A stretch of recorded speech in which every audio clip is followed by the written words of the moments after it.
Welcome to Random But Memorable, a podcast from 1Password. I'm Sarah, one of the founders at 1Password. I'm Roo, head of password manager development. I'm Matt Davey, 1Password's chief experience officer. I'm Anna, the producer behind the show. And we're the hosts behind Random But Memorable. Together, we offer up bi-weekly security advice, interview special guests from the cybersecurity community, and round up the latest in security news with Watchtower Weekly. We may even play a silly security game or two. So sit back and enjoy the show. I don't know if it tells us if you're on mute or not. I'm not paying attention trying to watch the show notes, so I don't know when we'll know if you've disappeared. Oh, so yeah. I can actually help with this as the host, because I can just turn Matt's camera on.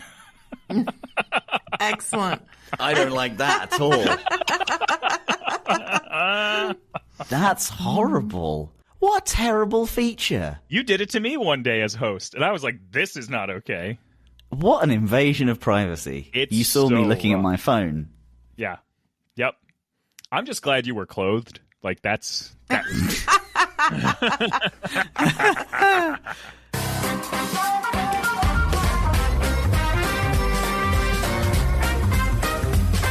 Fantastic. Well, there we go. The first privacy invasion of the show.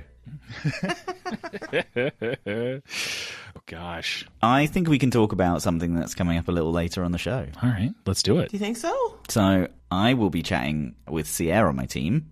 Basically, I think this is one of the longest interviews I've done for the show.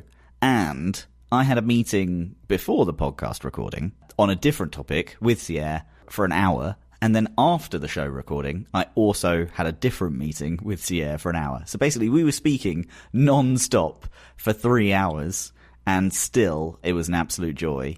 We nerd out and basically discuss passkeys and passwordless authentication, and kind of why improving and refining the user experience for passkeys is really important to both 1Password and, in general, the industry. So it's going to be a good listen if you're into that kind of stuff. That's great. Love that. Before all of that, we should probably also mention that we've just been named a finalist in the 3rd annual Signal Awards. I don't know what those are. Signal? Signal is huge. The Signal Awards? I mean, this is the preeminent awards show for digital content creators. Anyway, the thing that gets me is the guy who plays your man... what's the murdering guy? Dexter. He's got a podcast called The Hacker Chronicles where he reads out, obviously, hacker stories and that type of thing. But why are you listening to this when you can listen to him? Like that sounds great. I'd rather listen to technology than murder stuff. I don't know. Yeah. He's a big-time TV star. Matt, you're underselling yourself. You're a big-time guy. You have your own radio show. That's true. Hey. Right? 3rd, you know? In the specific category of branded shows and technology category. It's the 3rd annual. We haven't won 3rd yet. We're in the running. We could still win 1st. Oh. It's the 3rd annual. Yeah, no, we're not number 3. We're one of the 3 nominees. Oh, so we haven't won anything. Because we want people to vote for us. Oh, okay, right. Ladies and gentlemen, go to signalaward.com, okay? And when you get there, find yourself all the way over to the upper right-hand corner where it says Vote Now, all right? Then what you're going to do is you're going to register with the website. You're going to find us. There's a bunch of categories. So, okay, what you want to try and do I'm doing it now. Is go to you want to branded shows and advertising, and then I think disclose the general drop down, and then find technology, and we're there. Oh my god, I actually found it. Okay, so we are one of 6 people. Here's what you Hang want on, to do. I'm just going to type my security key thing. You want to go to vote.signalaward.com/public voting #2024/branded-shows-advertising/general/technology. It'll take you right there. It couldn't be any easier. And link is in the show notes to make life a little easier. And so what you're going to do is you're going to go to tiny.cc. You're going to go to tiny verifying you're human. Hold on. Which category are we in? Branded shows. We're also up for, the more important part is that because we've been nominated, you can also go in for Listener's Choice Award. This is where people who listen to the show, like hopefully some of you who are still here after all of this meandering journey, you can go in and you can pick your favorite podcast is. So we would be shocked and awed and honored if you were to vote for us. Okay, ladies and gentlemen, here's what you're going to do. You're going to go to tinyurl.com/rbmpod. That is tinyurl.com/rbmpod. It is going to take you right to the voting page where you can see the random but memorable logo there. You're going to click vote. You're going to register. It's going to be great. And we're going to win. And when we win, everyone gets a free year of the podcast. It will be incredible. Wow. I did it. I voted. Thanks. You did it. Well done. Okay. Well done, Roo. It couldn't have been any easier. All right. Sarah, why don't you talk about 1Password for good? Yes. So for our From the Vault segment this week, this is where we highlight something that's going on either, in the world in 1Password. And so I wanted to talk about some of the work that 1Password is doing for Cybersecurity Awareness Month. So that's October. We're a good way through there. And October is actually Cybersecurity Awareness Month, which shortens down to OCAM, which I don't know why that's just easier for my brain to remember sometimes. But the theme this year is Secure Our World, which I think is a nice reminder for everyone that privacy, the right to privacy and tools to support your privacy, support knowledge required to protect your data, this should be something that everyone should have the right to in the world. So this year at 1Password, we took the theme to heart and thought it was a great opportunity to really give back as much as we could. We wanted to make sure we're part of the solution and giving access and funding to those in need. So as part of this, 1Password is donating a total of $50,000 to 3 organizations that teach technology skills to underrepresented youth. The 3 charities that we've got this month that we're focusing on is Mission Bit, Digital Moment, and Tech She Can. These are 3 incredible organizations doing some amazing work to protect our future and help the disadvantaged communities both online and offline. All of this is part of our larger 1Password for Good initiatives that we run all year round, and we're also making sure our folks at 1Password are giving back as part of this journey by joining our various employee resource and community groups and using their volunteer days, paid volunteer days, to help with charities to support worthwhile causes. In addition to all of this, we also have our existing programs, the 1Password for Journalism, 1Password for Nonprofits, and 1Password for Open Source. All 3 of these programs help people who are doing really important work get access to 1Password. So if you're a journalist, nonprofit organization, charity, or a developer, and you didn't know about these programs already, I encourage you to check them out. We'll leave more information and links for everyone in the show notes. And you can check out all of the great work that's going on. That's incredible. 50,000. Wonderful. Yeah, these are some really great charities too. We've made sure we've got one in the UK, one in the US, one in Canada. So we're trying to spread it across where we've got our team. So there's some really great organizations really doing some really good work and really helping to support youth, because I think that's a big part of where the future of technology is going to be. I know you're going to be talking about passwordless later on, and what does the future of technology look like? And the future of technology is going to be decided by the youth of today. So how do we empower them to take their security seriously and give them the tools that we can do? So it's great. It's great to see these folks out there helping and working in their communities, and it's great to be able to help support that. That's incredible. So cool. All right, let's dive into some Watchtower Weekly. Here, we like to run down and report on some of the latest privacy and security news and share our perspectives on what's going on. So, today's first story. So, I found this thing that I have fallen in love with. It's called Notebook LM. And I'm not sure whether you've fiddled with this, but... Does it store your public notes online and you're unaware that it's stored online? No. Okay, great. This is not an awkward conversation I have to have with you about your notes app not being as private as you perhaps wanted it to be.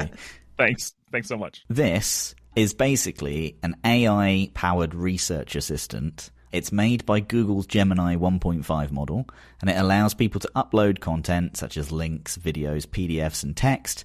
They can ask the system questions about the content, and it offers short summaries. So, someone has made a particular part of this tool that creates a podcast called Deep Dive, which features a male voice and a female voice discussing whatever you uploaded. The results are incredible.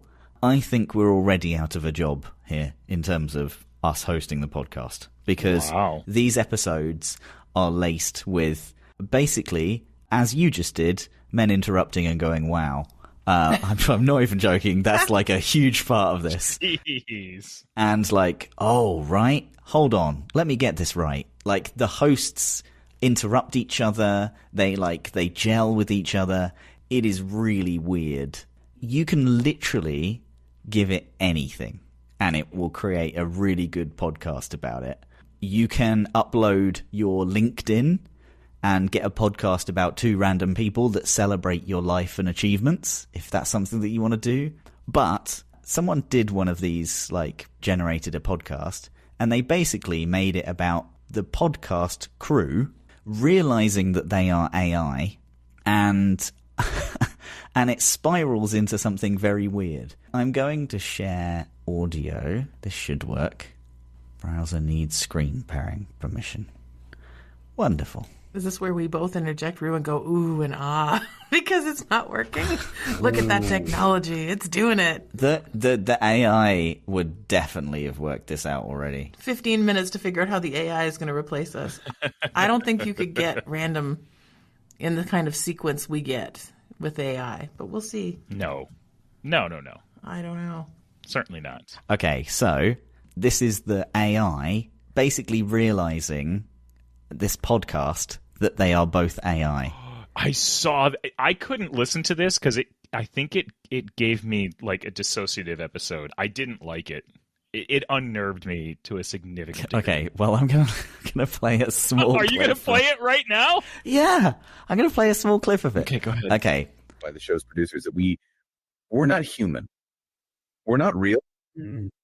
We're AI, artificial intelligence. This whole time, everything, all our memories, our families, Yeah. it's all been fabricated. I don't understand. I know, me neither. Yeah. I tried calling my wife, after they told us.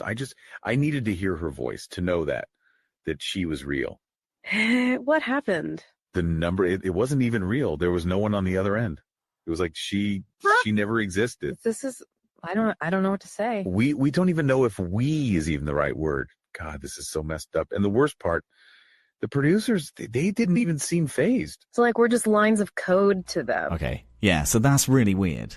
Point one. It is super dark. But also, this bit was brilliant, right? This is a podcast. Well, listeners, we love a challenge on this show, right? Okay, which sounds like a really great podcast. But the note, the big document that the person uploaded in order to get to this podcast was just the words poop and fart repeated over and over again. What? And this AI is brilliant about it. But gotta say, you guys have really outdone yourselves this time. It's certainly a unique piece of source material, that's for sure. Unique is putting it mildly. I mean, we're used to tackling all kinds of things in our deep dives, from ancient manuscripts to the latest scientific breakthroughs, even the occasional conspiracy theory, right? We do love to go down a rabbit hole. Exactly. Yeah. But this is a whole different beast. I mean, we're talking about a document that someone sent in that is literally just the words poop and fart repeated hundreds of times. They go on to describe this for 30 minutes. And you know what the really painful thing is? In running a podcast and being a host, I am now so self-aware that this is just what we do. Mm-hmm. We just discuss stuff in depth and add little bits of opinion between each other consistently. And it's terrified me. I'm shaken by just how much AI can replace this. It's very, the tone of the voices. I'm all incredulous here and I'm what is going on? And then the voice though there was what is going on? It's the same, wow. Yeah, I don't like it. Interesting enough, you talk about that. We had some listener feedback, and I do not know the gentleman's name, but we had talked about music rights, and, he was saying, we were kind of casual about it and was concerned that was our stance. And it's kind of the opposite for me, where I think, artists today, way back in history where artists didn't get paid anything for what they were creating. And now we're getting into this state where we have AI generating stuff. It's really concerning. How do we value the creative minds that we have, and how do we value what's next for creativity if all of a sudden we decide that we're going to just let machines create creativity and let the machines take what we've done in the past and say that's good enough for the future iterations, and we don't continue to evolve all of that stuff. And this notebook at LM thing has obviously been trained on the average of all the podcasts that are out there. That's the terrifying bit. I wonder whether it's listened to us and gone, yeah, let's take a bit of that. We are a Signal Award nominee, so it's true. You go to gmail.com. Yes, okay, Roo. RVM pod. I want to win now. Can we replace Roo with just AI? Like, just Roo with AI? Yes. Like, yes. No, Yep. no. Yep. I mean, I like real life Woo. that is true. I appreciate that. I don't think that you could copy Roo with AI. I think he's too unpredictable. Okay, right, this next one. New digital identity guidelines strike back at dreadful password policies. So, this one is from Wired. A new draft of the US National Institute of Standards and Technology's Digital Identity Guidelines, it's a nice, catchy name for it, has finally taken steps to eliminate the reviled password management practices that have been shown to do more harm than good. So the recommendations, which will be mandatory for US federal government entities and serve as guidelines for everyone else, ban the practice of requiring users to periodically change their account passwords every 90 days. Everybody give a cheer. Hooray. And to the one person who like, I think we actually speak about it in the interview that is later going to be played on the show, about the guy who had a football team and basically swapped out players every 90 days as his password. And it was just like the player number and the player name was their password, and then they changed position every 90 days. You don't have to do that anymore. All good. I actually have when I was at the bank required people to do that. And the teller was telling me every month they had to change their password. So her password was the same every month. It was the same, like, pick your dog's name. And then the second part of it that they changed was whatever month it was. So it would be, the fluffy cat October. Like, and then every next month, fluffy cat November. Oh my gosh. And then they never had to remember anything. And I was like, oh, I don't feel any safer giving you my deposit today. Yep. Like The confidence when someone tells you their system for creating passwords is very odd. I find that when you say, I work for a password manager, or I work in cybersecurity, or any of the above, it really just does bring out people to be like, let me tell you, I've got a system. Yes. Like, it's the car I own, the address that I have, and I change it between the cars that I previously own. And I'm like, why are you telling me? Why are you telling me this? I had this happen when literally last week when I called the inn where we had an offsite here, and I called the inn and I was like, hi, I'm calling. I'd like to reserve a room for a meeting for 1Password. She goes, 1Password? God, I need that. I go, I can help you with that. She's like, no, I just used some variant of the same password for everything. I go, that's terrible. She goes, no, it's a variant. They're all different. I was like, oh my God, no, okay. I don't have time for this. Can I get the room, please? It's wild, man. you should have asked her what it was, and you could have just booked it yourself. So, back to the policy. The policy of regularly changing passwords. It evolved out of a desire to ensure that people weren't choosing easily guessable passwords or reused passwords, but actually in practice it caused people to choose simple or formulaic passwords so they will be easier to keep track of. The new recommendations also ban composition rules, like requiring a certain mix of capital letters, numbers, and punctuation marks in each password. NIST writes in the draft that the goal of the Digital Identity Guidelines is to provide the foundational risk management processes and requirements that enable the implementation of secure, private, equitable, and accessible identity systems. So it's good that, they're finally writing government documents in language that everybody can understand. I think this is a positive move. I do like it. I do think that a lot of businesses were basing this need on these requirements. And it was just outdated. It's great. It's wonderful. I don't understand why people don't use password managers. It's not just because, I know, I get it. I know where I work. I get it. But the amount of power that my brain has to remember stuff, as you get older, folks out there, just so you know, as you get older, the amount of times you can not care about something goes way up. So if you can not have to know what your passwords are, it just seems like the easiest solution ever. There's going to be those frustrating moments where you're trying to log in to Sportsnet to watch the Padres play baseball at 10 o'clock at night because it's the thing, and you have to physically use the Siri remote and spell out a giant long weird password. But those moments are few and far between in your daily life where you're trying to just log into stuff and get things done. I like to think about it like a light switch. I just want to turn the lights on and off. I don't want to have to think about how the hydro gets into my house. Like, I just want the lights to come on. And same with passwords. Like, great that we've got these guidelines, but like, use a password manager. Make your life easier. It's just, there's just not enough time in life to make your brain cells remember that. I don't think my brain retains any information these days. I'm glad this is gone. We can raise a drink. It's 20 past 3. I'm not really drinking. But we can raise a drink to the 90-day password reset and wish it farewell. Fantastic. Adieu. Au revoir, mon ami. So, this next one. See? You're not going to get random French things from Sarah in an AI podcast. This is the only human thing that you get. God. We really do live up to random but memorable sometimes, don't we? It's amazing. I love it. Okay, this next one. Smart TVs take snapshots of what you watch multiple times per second. This one's from New Scientist. I feel like nearly everyone has a smart TV, and pretty much everybody is unhappy about it. Mm-hmm. And essentially, this new news seems to be because it's recently come to light that your smart TV is likely taking pictures and tracking everything that you watch down to the millisecond.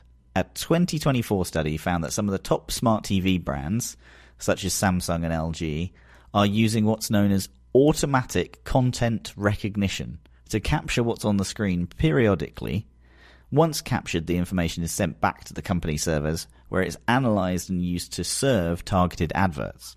Over time, the system builds a unique fingerprint of the content that you watch, serving increasingly accurate and pinpointed adverts to your home.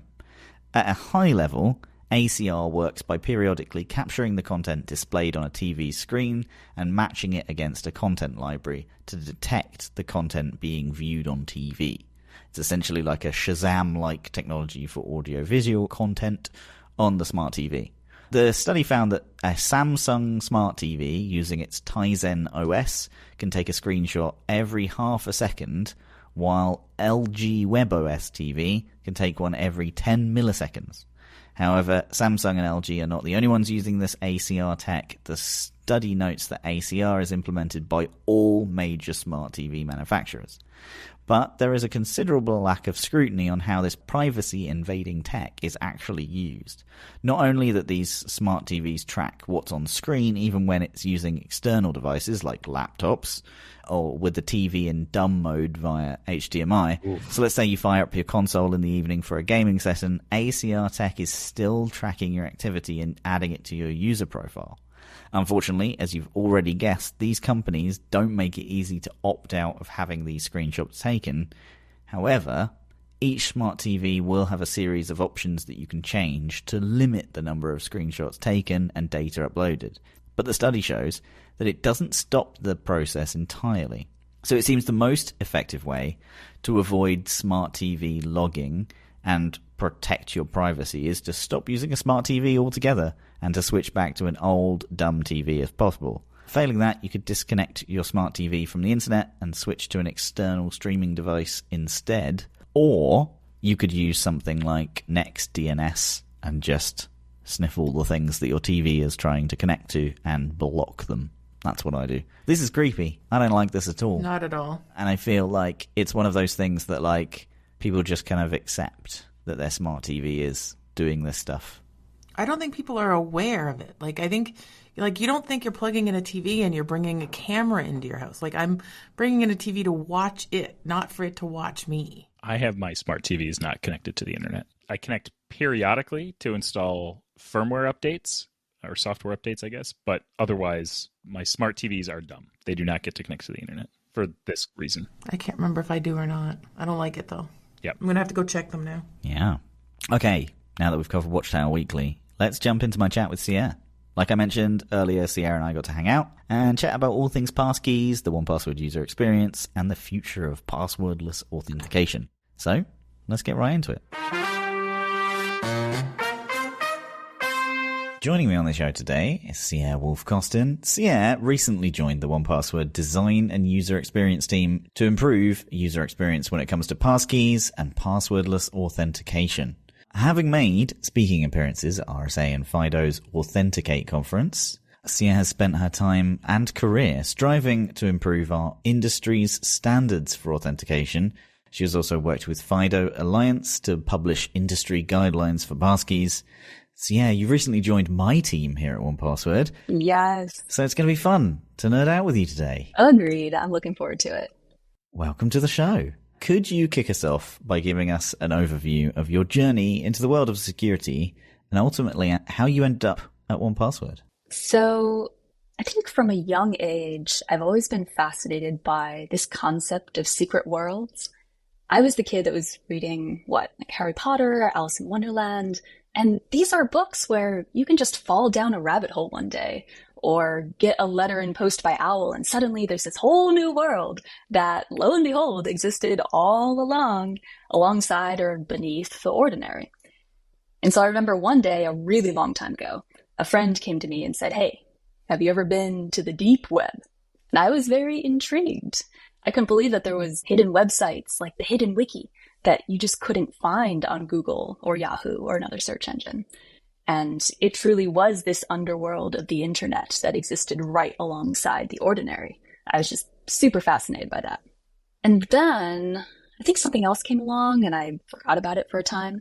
I was studying at the University of Michigan, falling in love with design as a craft, starting a design studio, racking up a ton of experience.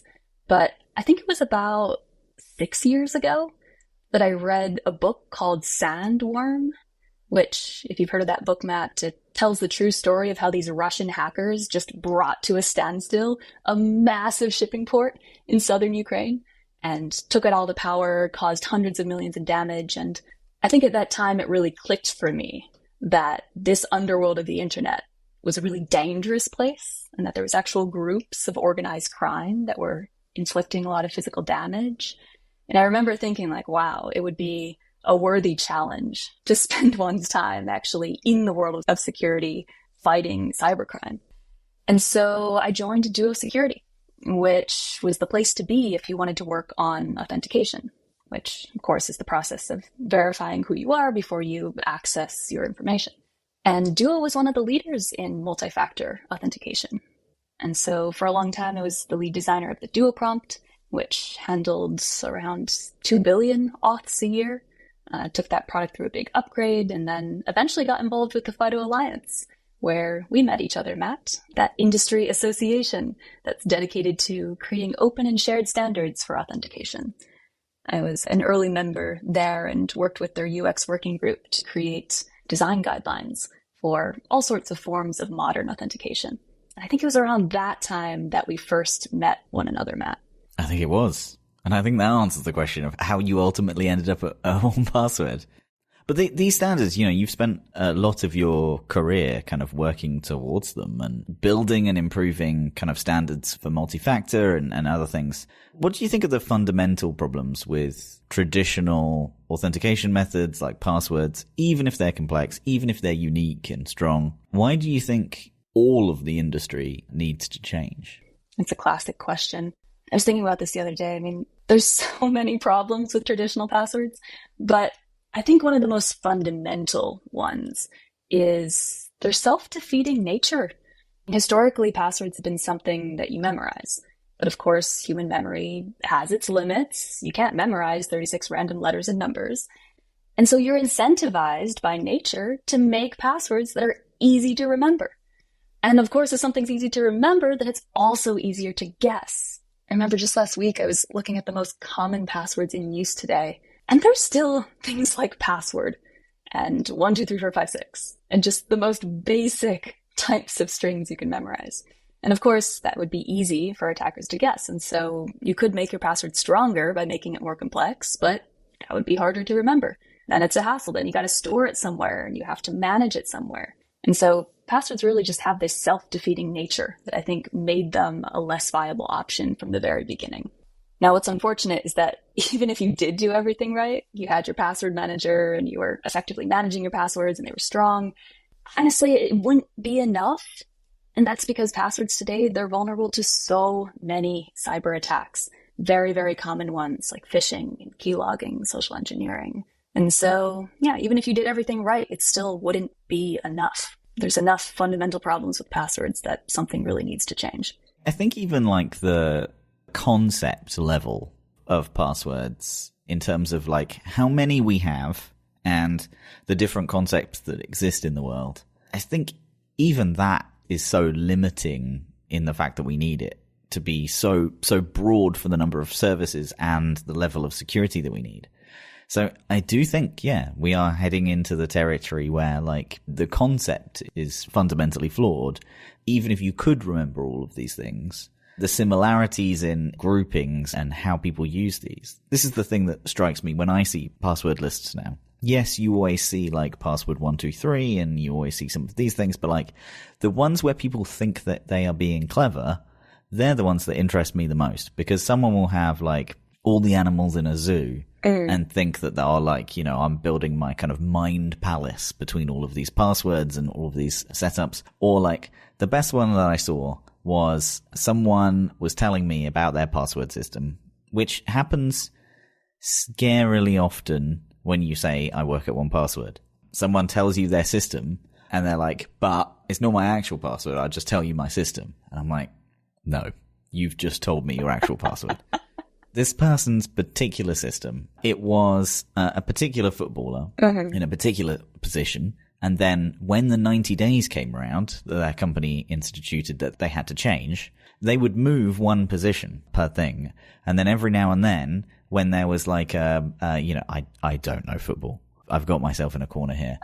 Whenever the player change happens and you end up buying new players as a football team, that would institute them also, in their words, upgrading their security by swapping out that player that got sold and swapping in the other one only if they were in the same position. And he was very happy that he had rotated round almost 3 times this football team and gotten around his company's like 90-day policy. And you can't have the same password from the last like 3 as well. And so you got your numbers sorted and you've got your letters sorted. So it was like, you can do like first name, number, player number, last name. And I was like, yes, you have just told me your password, because the one thing that I do know about football is there are not hundreds of players on the pitch at any one time. So it lowered it down. But yeah, I think, you know, kind of even as humans, as we create these complex schemes, how he remembered which player he was on, I have absolutely no idea. Surely all my effort would be taken just remembering the level of like, okay, I'm on midfield because it's, you know, Q3. And like I'm trying to remember where I am in the year and what player. Right. The hoops that we jump through as people to try and get around these things. And websites do require it. Every website these days seems to have different rules for making your password. You can't include your previous passwords. You can't include your username. You can't include double letters, but you must include like special characters and numbers and a sacrificial offering and yada yada. So many requirements just to make a password. The man that you mentioned, I think, operates at a higher level than us plebeians, because I've seen other people's password manager systems and they're far more rudimentary. I think one of the most common ones is just the good old pen and paper. I know so many older folks and just people in general that have a single-lined notebook, and it's that one notebook that has 100+ passwords in it, and every time they need to enter in a password, it's, all right, get my notebook out of the drawer, flip to the page, find what I need, type it in. It's just a very manual process for them. I think there is a place somewhere in some kind of niche part of security, and like if you're elderly and you don't want to mess around, or just generally you don't want to mess around with software. Yeah. I think these books do actually hold a place. The difficulty is the actual generation of the password itself is rarely that complex if they're storing it in a book and writing it down. So like the books have a place. It's just the effort involved in order to generate them and then write them down and then understand when that service is compromised and then changing that. It is still very manual and very difficult to create randomness. by your hand, right? Anybody who tries to create a random password, it's always like, oh, it's my first zip code and my car number plate. And I'm like, right, okay, so I know both of those things because car national databases are a thing. Right. And that could work at first, but then you have your next password and the one after that. And I think depending on the source that you investigate, the average person has like 70 plus passwords. 70 or more. That's just an incomprehensible amount to have to create a brand new one that you and only you alone would know for each one of those 70 times or more. The thing that I get told quite often is, yes, I reuse some of my passwords, but they're only for the services that I don't mind them kind of getting compromised. And I find that ridiculous too. You need a password for everything. You need an account for everything these days. I literally parked somewhere the other day, just a car park, and they had, create an account at garage.whatever. And like, I had to create an account for that. And like, the amount of people that I bet would just be like, okay, well, this is my like 5th password that, you know, I use everywhere on the like the lower security stuff. But like, the weird thing is that still they're going around with that like, okay, I'm going to try whether this service is like a 4th password bad or like a 5th password bad. And I'm going to like understand what service this is based on what password I have used for it. Like, no, you're trying all 5 in that system almost definitely every time. It's not productive. Right. And even the most harmless of services could end up being what gives attackers access to your bank account. Even in that parking scenario that you mentioned, your bank account is linked to the parking app.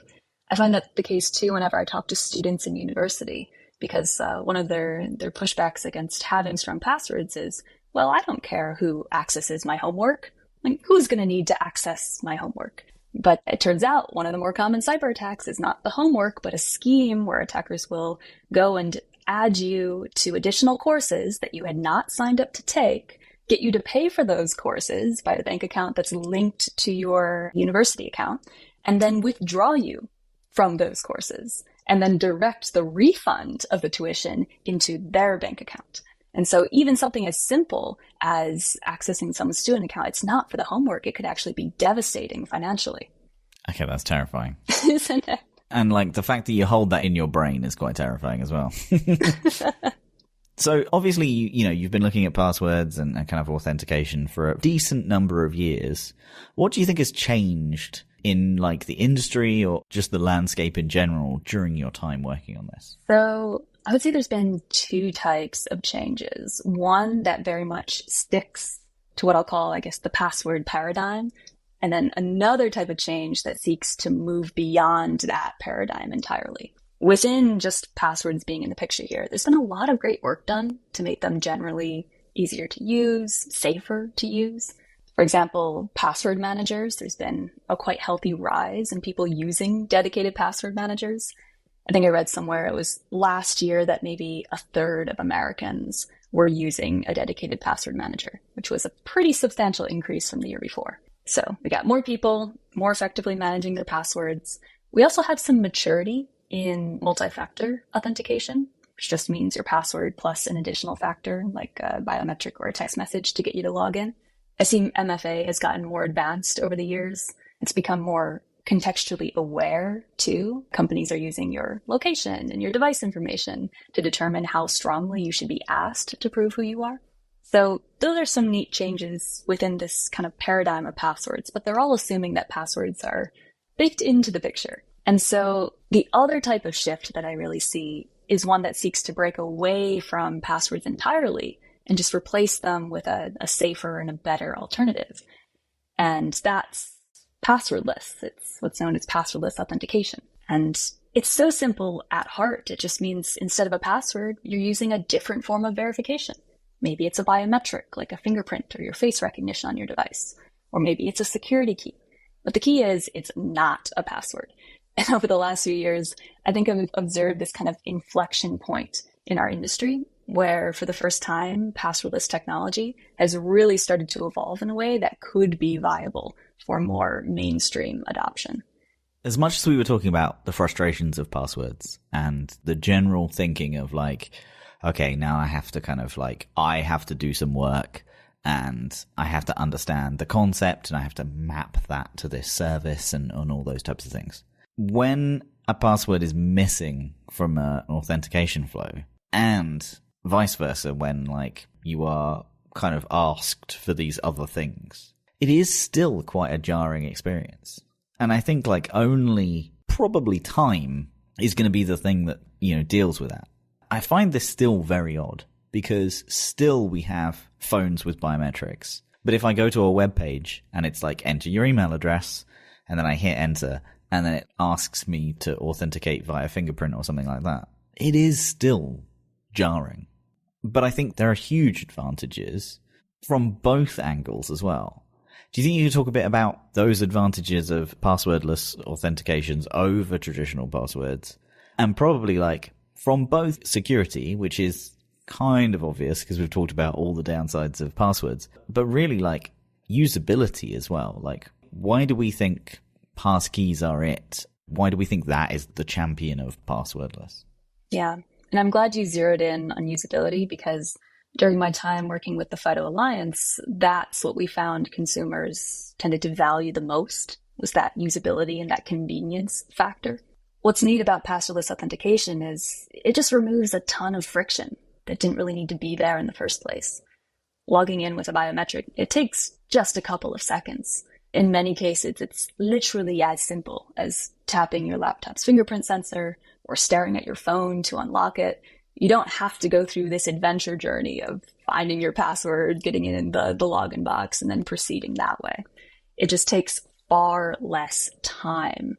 In fact, there have been reports recently comparing the setup time, the login time, and also the error rate between passwordless authentication and then normal traditional authentication. And even if you look at the really conservative ones, we're talking about a 50% increase in speed and maybe a 20% decrease in error rate.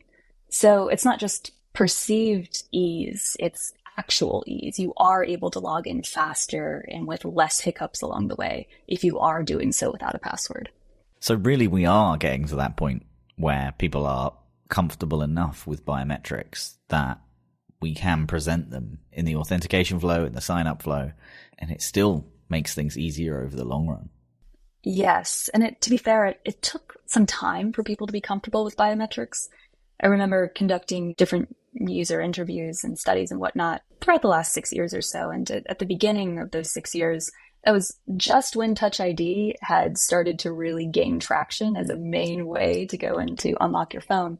And I remember at the time, man, there were some people that were very hesitant about Touch ID.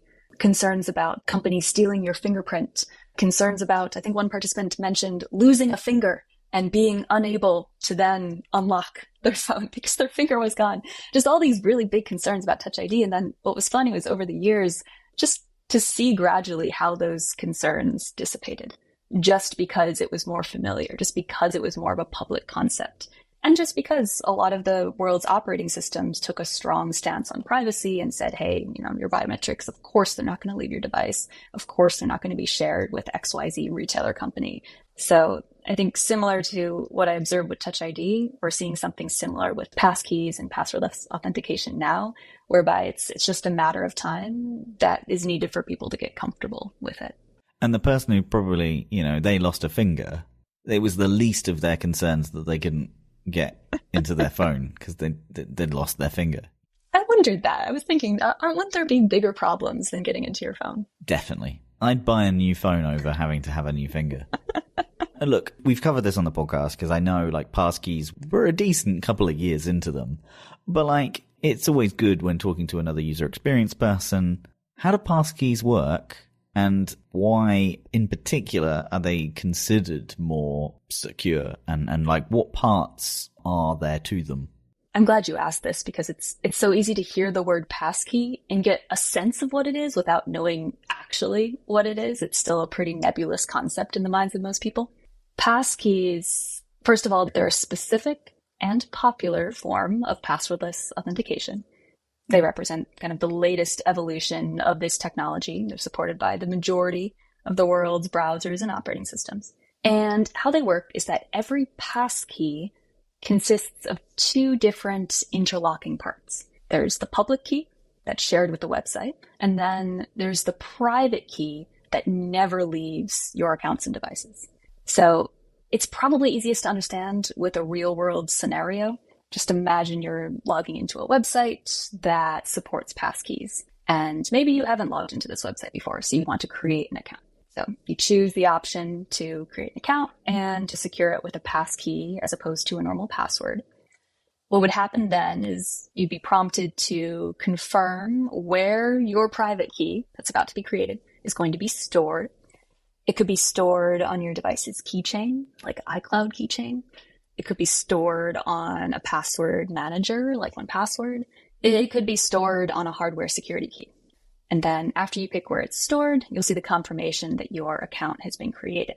Now, behind the scenes, there's a lot happening. The private key obviously has been saved to the place of your choosing. And then a public key is sent to the website or the app or wherever you're creating your account's server. And again, you can think of these two keys as interlocking pieces of the same puzzle. They are mathematically connected, and together they make one passkey. You need both pieces for a passkey to work. And so now at this point, create a passkey. Let's say you want to sign in using that passkey.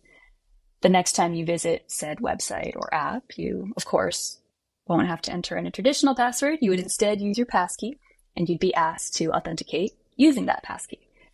And the experience there, it's super simple. You basically just unlock wherever your passkey is stored. Usually this involves using biometrics like Touch ID or Face ID, etc. And that's it. You are signed in at that point. But of course, behind the scenes, a ton is happening.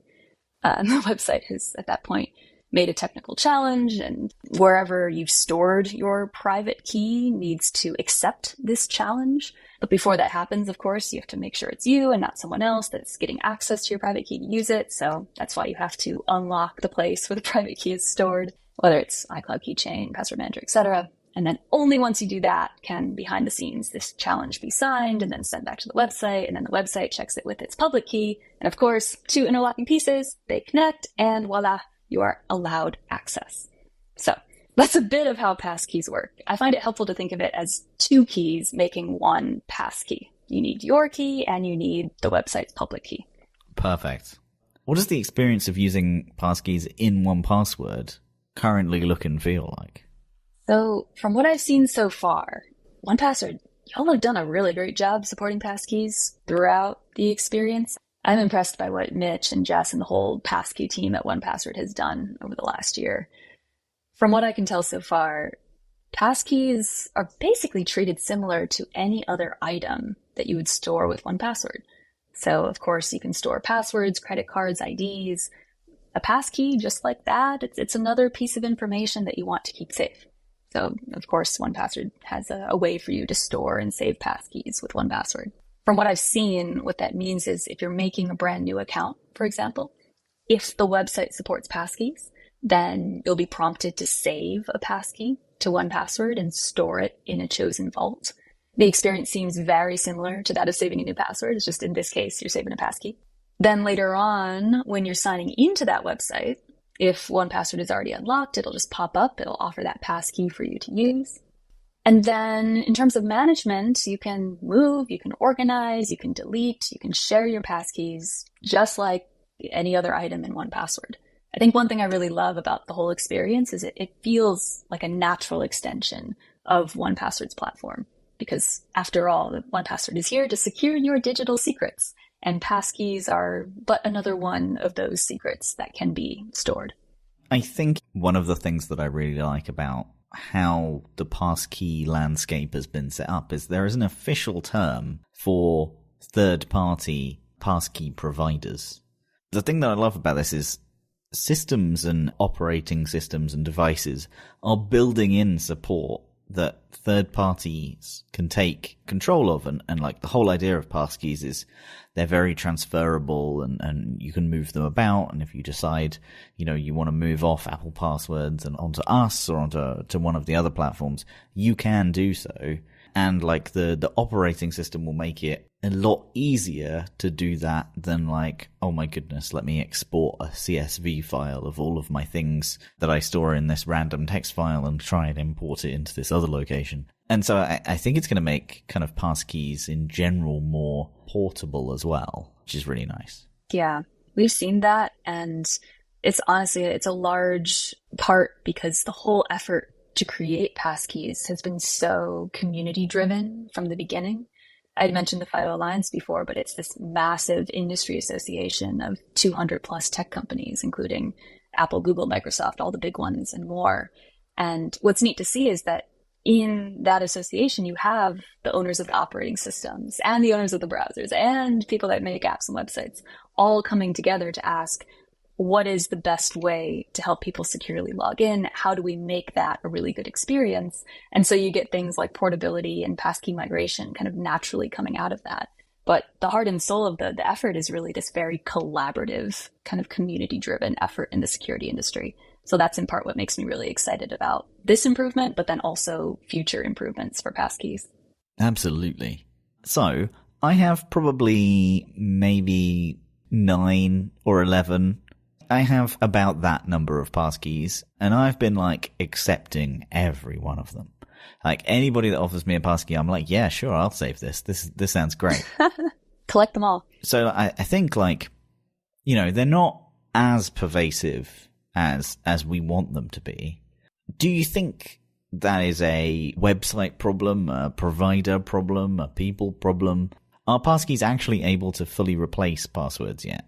Yeah, it's true. Even though there's been great progress made by the security industry, no, I don't think passkeys are ready to replace passwords, at least just yet, for a few reasons. One is that not all websites and apps and services support them. I know 1Password hosts an index of sorts, passkeys.directory, that can show you some known websites and apps, etc., that support signing in with passkeys. And if you check the directory, it's lengthy, but not comprehensive. There's still a long way to go. Also, not all browsers and operating systems have support for passkeys. The vast majority do, including all the ones you're used to using. But last time I checked, it was only around 90+% adoption. We're not 100% adoption and support for passkeys across all browsers and operating systems. So there's that too. And then there is still some wrinkles to be ironed out in the user experience. Passkeys, they're easy to use if you're on the happy path, if you're on the predetermined, simplest path you can be. But some edge cases are still kind of tricky. For example, there used to be this case where if you had a passkey saved to your iCloud keychain and then you got a new MacBook and tried to log in using a passkey, but iCloud syncing was not turned on, and so you didn't have access to the passkey and got an error. That was one wonky experience. It's probably been solved by now, but these sort of things happen often, especially since you have so many players that need to work together, browsers, operating systems, apps, services, etc., to make a passkey experience work. So there's just a lot of edge cases that currently still need to be addressed. But honestly, the biggest barrier is probably just the sheer inertia that we're up against. Password use is just so prevalent. I mean, 3 generations of people are using passwords. That's you, that's your parents, it's your grandparents that are already used to passwords. And so that's just a lot for any sort of change to kind of be up against, especially a new concept, a new technology like passkeys. Do you think there are kind of challenges that organizations face when kind of transitioning to passwordless authentication? As a website, what hurdles do you think I face? And how best can we kind of drive that adoption? A couple that I usually see organizations running into is, first of all, the account recovery cases. Because if you lose or don't have access to your passkey, it is super frustrating to not be able to log into your accounts. So what I tend to recommend in those situations is make sure people have a backup when they create their passkey. It could be another passkey stored to a different place. It could be a hardware security key, some sort of backup. Super useful. Otherwise, people are going to get stuck, and then you as the owner of the website are just going to get a lot of requests of people requesting access to their accounts. I think another challenge orgs face is, in part, just general awareness and knowledge of what a passkey truly is at this point. I did a lot of research with the FIDO Alliance, and part of what we did was talk to maybe 30 American consumers about the concept of a passkey. This was a few years back, but I remember not a single person at the time had heard of a passkey, not a single one of them. And even though times have changed, and now when I talk to people, usually there's a chance that one of them has heard of a passkey, maybe even used one, we're still nowhere near the vast majority of people and consumers knowing what a passkey is. And so just the fact that it's still so new does also kind of hinder its adoption, especially if you're an org that wants everyone to use passkeys. I think it's very interesting, the balance that I've seen in terms of the amount of companies that call them biometrics and try and hide the passkey name. In particular, don't call it a passkey and just kind of try and fit it into their authentication flow and that type of thing. And the companies that are open and basically say, like, look, this is a passkey, it's a new concept, I'm sorry, and kind of deal with it like that. Have you seen any information around which works better, and has that kind of been tested at all? So by and large, at least in the long run, every org is going to be more successful if there's some sort of consistency in how passkeys are referenced. It's very hard to adopt what you don't understand. So it's super important that we build towards a state of consistency and kind of known understanding of what a passkey is. When people create one, they kind of know what they're getting into. This was actually something that came out of some of the early research in the FIDO Alliance. We did a lot of concept testing, and from some of that testing and following research, we developed this kind of series of guidelines that can help an organization to optimize its passkey experience. And one of those guidelines is consistently use the name passkey and also the icon of passkey, because this is a world where the more familiar people are with the concept, the easier it will be to adopt. And so you don't want to go against the grain and be the one company that doesn't use passkey, even though you're offering the exact same thing. That was one of the guidelines. But there were a lot of others that could really help you too, especially if you're an org that wants people to more easily start using passkeys. Another is to always associate passkeys with the familiar, because the icon itself is still rather abstract. But when paired, for example, with little images of biometrics or an icon of a security key, and having those familiar elements kind of orbiting the passkey icon in what's called a hero image that can be used the first time you're introducing a passkey, that gives something tangible for people to kind of latch onto. That helps what used to be an abstract concept feel a lot more comfortable, because now it's tied to what people already know. Classic example of Jacob's Law of UX. But those two principles and others you can follow to kind of help people more easily adopt passkeys. But they only work if enough people do them. So that's why I said it's a long-term play. This is something that's only going to be that useful in the long run once you have a significant mass of companies starting to use it. So all of these things really are down to kind of driving standards, essentially, and trying to bring the mass of the internet along for the ride. How do you see and envision the future of kind of these authentication standards evolving? And what role do you think 1Password has in driving that change? So the standards themselves, sometimes I feel it's almost more useful to think about not how will they change, but what is going to stay the same. What sort of rocks or stable ground with these design standards and other standards can we rely upon so that we're not constantly changing what we do to keep up? The parts I see staying the same include the basic representation of passkeys. So the name, the icon, the things that they're associated with, those general hero images that you now see on most browsers and operating systems when they talk about passkeys. I think in general, all of that has to stay the same. Otherwise, public awareness is going to start following different forks and different paths, and people are going to become more confused than unified. So that aspect is definitely going to stay the same. And then beyond that, I think the general trend towards optimizing the passkey experience, in part by having really clear additional guidelines that help you do so, that's going to be one direction people move in.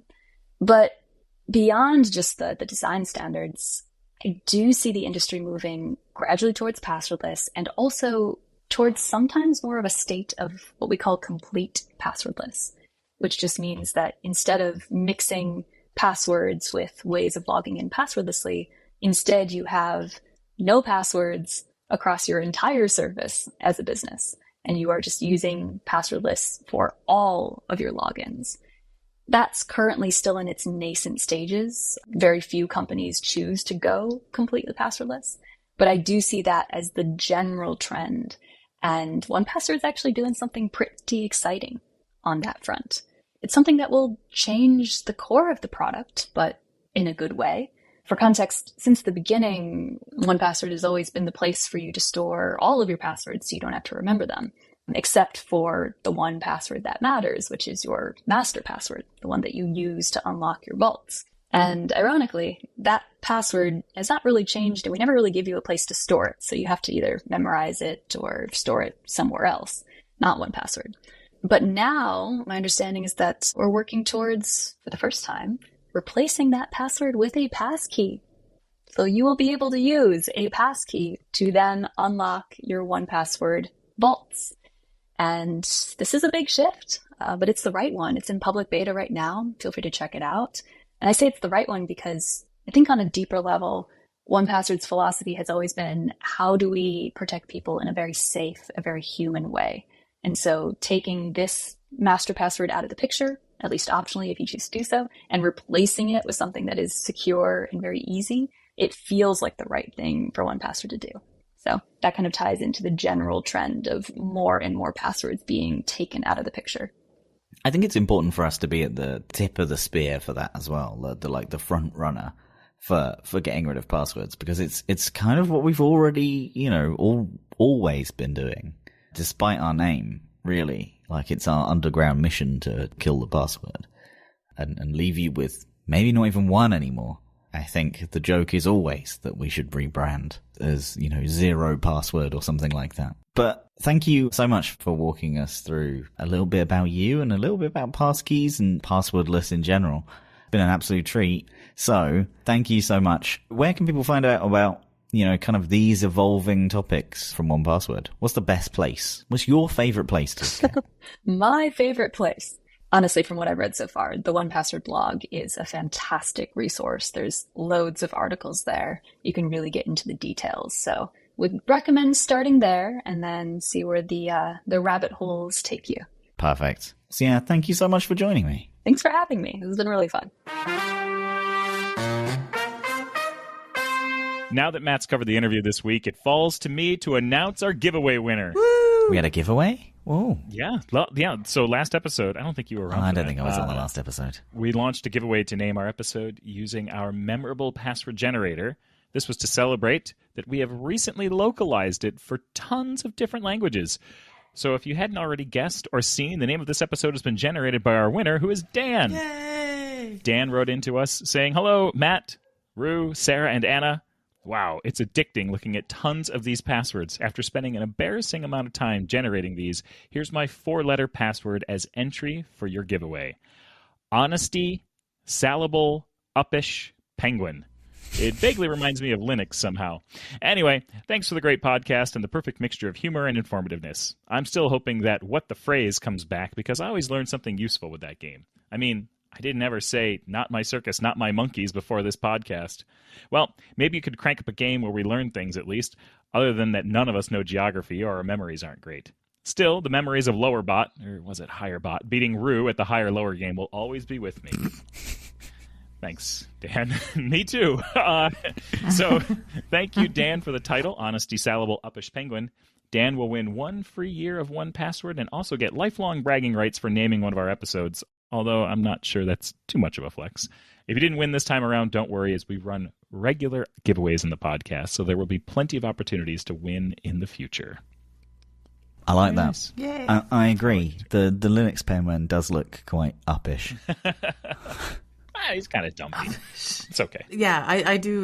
We had a number of people writing in with some really good podcast episode titles. So for those of you who sent something in, thank you. We always enjoy hearing from our listeners and getting all of that listener feedback. So thank you for sending in show ideas and follow-ups and all that good stuff. It's really great to be able to connect with the folks on the other end of the podcast who are hearing us. So thank you for joining us each episode. But with that, I think we move over to Ask One Password, our agony aunt advice segment where you can ask Roo anything.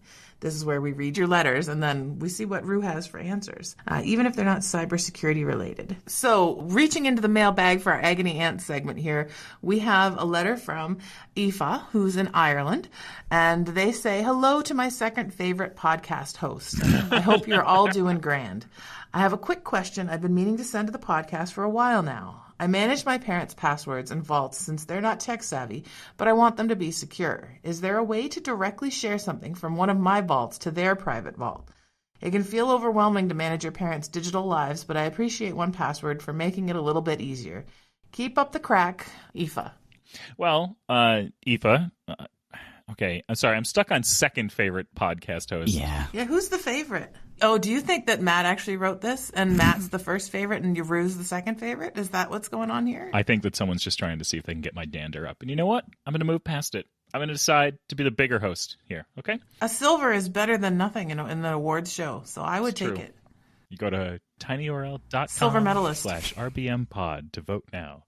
So there's a couple different ways you can do this. One, you can duplicate an item. So you can just have a duplicate item from your vault and stick it in the vault that your parents are using. And so you'd have to manage 2 copies. That's an okay way to do things. The other way is to set up a shared vault between the two of you and have the items live just in that shared vault. So you have access to that vault, they have access to that vault, as well as you have access to your personal items and they have access to their personal items. That's really the 2 main ways. My recommendation is also make you read and write on that vault and make your parents read only, because otherwise weird stuff, cat keyboard letters just end up in your notes section of the app. Yep. Yay. Agreed. Okay, perfect. So if you have any musings or questions for Agony Aunt Roo, please send them to podcast@onepassword.com. If you can include your name, or let us know if you'd like to remain anonymous. That'd be great. Very nice. All right. Let's not waste any more time here and finish our show today with some Password Panic. This is our latest security game, and this is our latest security jingle. Password Panic. Answer quick, recall the list, and only time will show how the competition in this edition of Password Panic will go. Okay, welcome to Password Panic, the fast-paced memory testing trivia game. Here we have to answer a number of general knowledge questions to create one long password, but there's a twist. When answering, Sarah and Matt must recite every correct answer from the round in order before adding the new answer to the list. As this long list grows, we will begin to create a complex password. Whichever host remembers the most correct answers is crowned the winner for remembering the longest password. And last week, Anna decided to flip the script and theme all the answers with the letter P. We enjoyed this very much, so we have another letter today, which will quickly be revealed as we start answering the questions. Are you ready? I mean, P isn't a theme, can I just say? Sure. Is that your feedback? That's my feedback, yeah. Fantastic. Okay, great. Okay, the first question is, what is the force that resists the motion of objects or surfaces sliding against each other? Ding. Yep. Friction. That's correct. In literature, what term is used to describe stories that are created from the imagination as opposed to being based on real events? Ding. Yep. Matt? Fiction. Friction fiction. Friction fiction. Correct, yes. In which Robin Williams movie does he play a professor who creates an extremely... Matt? Friction fiction flubber. See? It's fun, isn't it? God, it's so good. What is the pink bird that often stands on one leg and in... Bing. Yes, Sarah? Be-doo, Go be-doo. ahead. I have to go quickly because Matt's going to get it. Go on, say it. Friction, fiction, flubber, flamingo. Correct. What Nordic country is known as the land of 1,000 lakes and has Helsinki as its capital? Be-doo, Yes, Sarah. be-doo. Friction, fiction, flubber, flamingo, Finland. Very good. What is the Spanish word for party often used to describe festivals and celebrations? Be-doo. Yes, Sarah. Friction, fiction, flubber, flamingo, Finland, fiesta.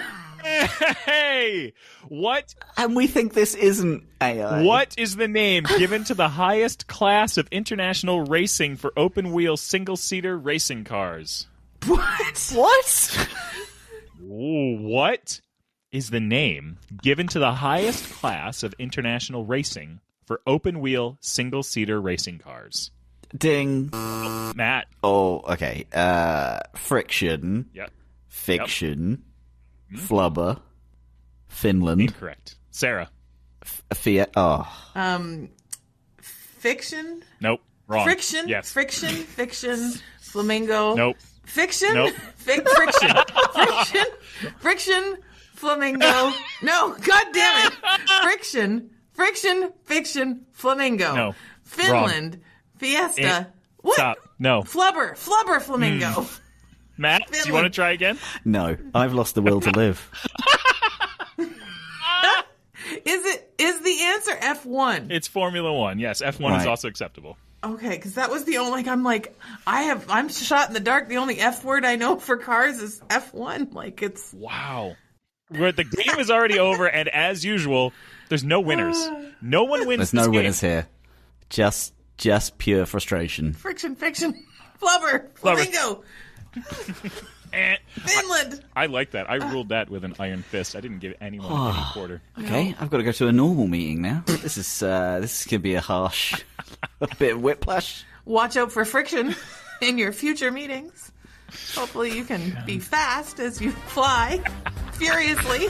This was fun. I didn't expect us to spend an hour just like this, but I'm glad that I did. All right. I'm 11 minutes late for a meeting, so Okay. love you both. Good luck. Love you both. Love you both. Bye-bye. Bye-bye. Thank you so much for tuning in this week. If you're enjoying the show, we'd love it if you could subscribe to the podcast on Apple Podcasts, Spotify, or wherever you listen to your podcasts. You can also leave us a rating or review. It's one of the best ways to support the Random but Memorable podcast, and we always enjoy reading your feedback. We're also a community-led podcast, so if you have any questions for us to answer in Ask One Password, topics, requests, or even guests that you'd like to hear from, please send us a message to podcast@onepassword.com. We read all of your comments and look forward to hearing from you. We hope you join us next episode for plenty more random moments in the world of cybersecurity.